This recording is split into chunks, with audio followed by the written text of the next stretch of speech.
This is going to be a big one. Yup.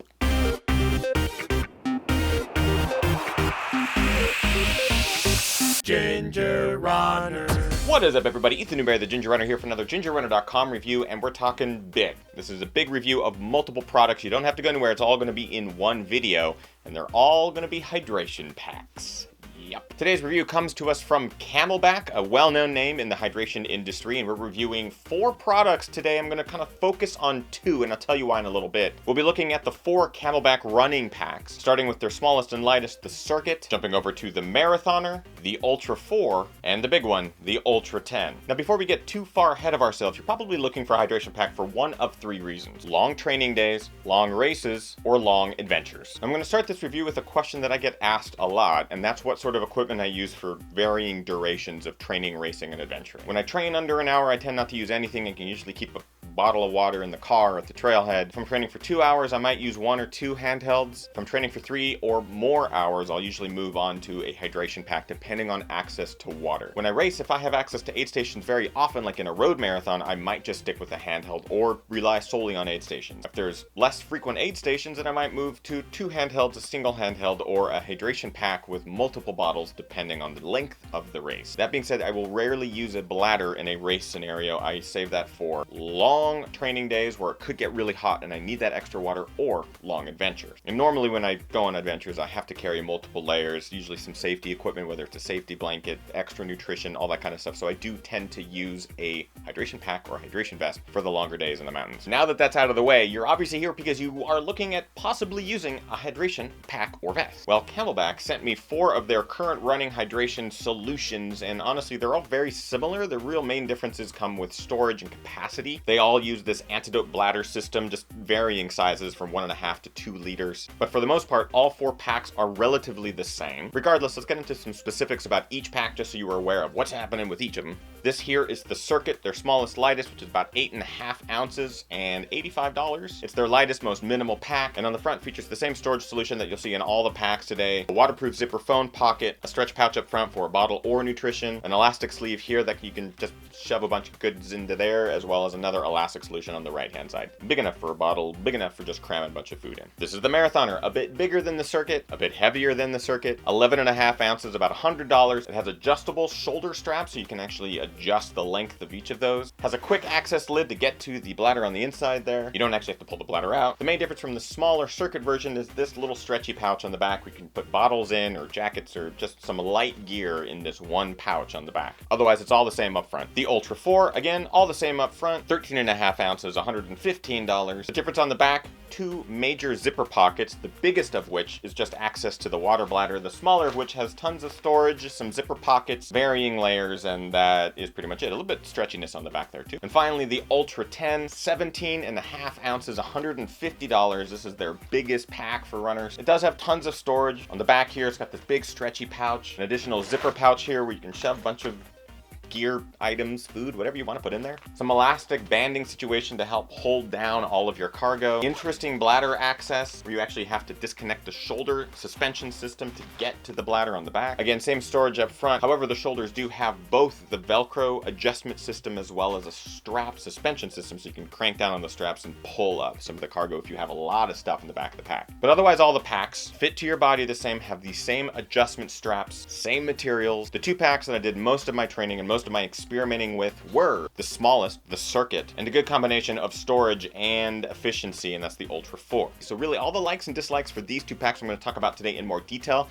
are going to be relative to all 4 packs. So that's it. I've talked already so much, I haven't even gotten into the review, so let's start talking about things that I like and dislike about the Camelbak hydration solutions for runners. Starting with things that I like. Durability. My very first hydration pack was in fact the Camelbak almost 20 years ago. I used it on a long double-century cycling ride. I still have it somewhere in boxes and storage somewhere. Bottom line, it's still there, it still works, it still lasts, and that is testament to the brand and the quality of materials that they use for durability. These packs are no exception. Tons of ripstop material, stretchy fabric where they need it, durable and comfy shoulder straps to help avoid chafing. All the materials are very well put together. You can tell that these packs will last a long time, multiple seasons, multiple years. You'll be able to use this on and on and on. Front panel comfort. I like to carry 2 bottles up front. Sometimes I like to pull them out and actually put food or nutrition in there. I like my pockets to be adaptable to any of my varying needs on any given day. These packs manage to do that, as well as keeping everything fairly comfortable. I don't get a lot of that rib chafing that can happen when you use hard bottles and hydration packs. Comfort. When comparing to other hydration packs that I have reviewed, the Camelbak packs are more comfortable than I expected. The bottles don't bounce, they don't chafe. The straps and the sizing work fairly well. Overall, the comfort was better than I anticipated. The bladder top. The Camelbak bladders seem to work really well when you need to empty or fill them quickly. Definitely better than other bladders I've used, but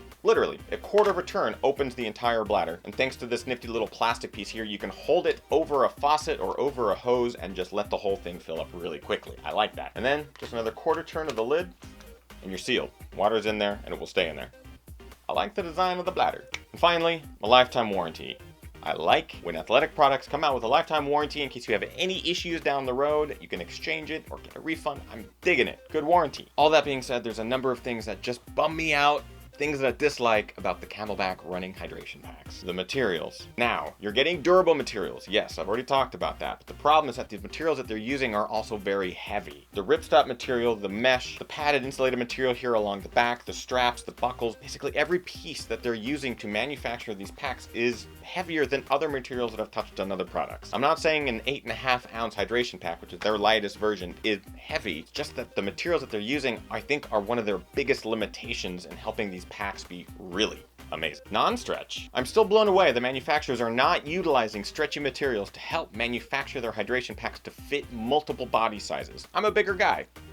I just am. And when the straps are non-elastic to buckle the whole thing together, it becomes a problem on long runs when I'm constantly having to fiddle to release a little bit of tension where my chest maybe is causing some discomfort. I will point out that on the lower sternum strap, it is elastic material. However, it is so elastic you reach the maximum elasticity even before you buckle the thing up. So it really does nothing to help add to comfort. The shoulder straps are non-elastic. Most of the main pouches are non-elastic. I just wish some of the materials would be a little bit more elastic to fit multiple body sizes and not rely on such unforgiving webbing materials. Pocket placement. Yes, these lower front stretchy pockets are great because you can put a bottle in there and not have to worry about it. It just stays locked in. That's good. But your waterproof cell phone pocket is directly behind that and it doesn't quite fit my iPhone. But this is an issue I've had with other packs too, where they put a main accessible pocket behind another main accessible pocket, so you're actually fiddling with multiple pockets just to get to gear or removing some items to get to other items. It's a bit of an issue, especially when they have so much unused real estate throughout the shoulder straps or front straps or back straps. Another dislike, which I mentioned earlier, weight. Let's take the Ultra 4 for example. It could be a moot point. However, in this case, you're getting a certain weight with a certain amount of capacity and pockets and adaptability. I'm going to compare it to another pack which I have used, reviewed,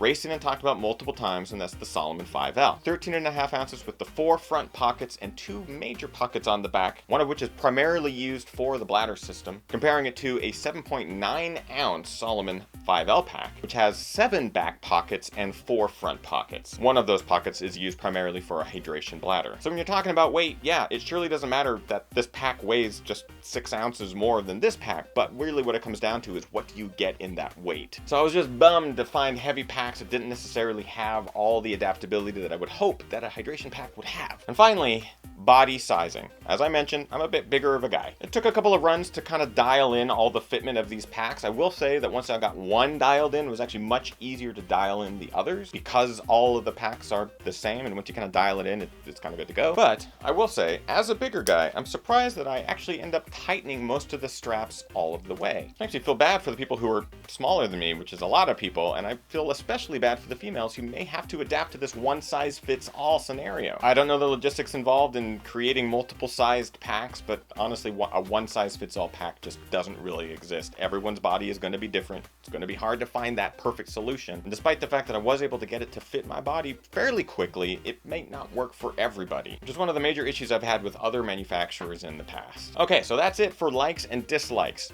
In summary, which one did I find myself going to the most? It really depends. That's why I actually really only talked about the Circuit and the Ultra 4, because the Circuit I would use for those days when I didn't need all the extra storage. I found myself pulling the bladder out and using that bladder compartment to stuff additional nutrition, additional layers, basically anything that I needed to carry with me on those long days, I would put into that pack. I didn't need the extra bladder. For the days when it got really hot, which it's been crazy hot down here in Southern California, and I needed the extra water, Ultra 4, because it has the bladder, it has the extra storage, it has those 2 bottles up front, but still have room to shove some food in there a little bit. So it was really those two that I found myself going to. The other packs, the Marathoner and the Ultra 10, were either too big and just too bulky or weren't quite tailored to my needs. But more times than not, I found myself going for this, the Circuit. It's just the simplest, lightest version that gets you all the pockets up front, including one big pocket in the back. So that's it. I feel like this review is probably going to ruffle some feathers because there's a lot of people out there that do use Camelbak, and I have for decades. So it'll be really interesting. Let me know in the comments below, have you used any of these hydration packs? If you have, what do you think of them? Have they worked for you? Have they worked for your training? Have they worked for your racing? Let me know in the comments. Let's start the discussion. And it's time for points. Now these points will work for all 4 packs.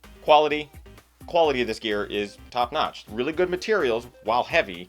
Still very durable. I'm going to give it 4 out of 5. Comfort, once these packs are dialed in, once you get a run or two in them and actually feel where the straps go, the packs can get fairly comfortable compared to other packs I've tried in the past which just never got comfortable, so I'll give them 3 out of 5. Price, these packs range anywhere from $85 to $150, which is a pretty good price range, especially if you're kind of looking for a more affordable pack, which I actually think is one of the better ones. I'm going to give them 4 out of 5 on price, purely because I think that $85 pack is worth it. As you go up, it becomes a little bit skewed, in my opinion, towards other packs that are in that price range that could be better options. And finally, looks, I'm probably going to have to dock them a couple points, give them 3 out of 5. I think the colors are cool, I just don't necessarily think that they all should look identical. I don't want you guys to get confused of which pack you're picking up because all the colors are the same. That brings our grand total to 14 out of 20 for the Camelbak Circuit, Marathoner, Ultra 4, and Ultra 10. If you want to find out more about these products, don't forget that I am working with Running Warehouse to get you guys some discounts on gear. The link to these packs is in the description, plus a coupon code, so go check that out. Thank you very much for watching this review. If you guys liked it, make sure you like it, give it a good thumbs up, share, favorite, and subscribe to the channel, youtube.com/thegingernunner. Of course, I'm on all the social networks. Over on Twitter, it's @thegingernunner.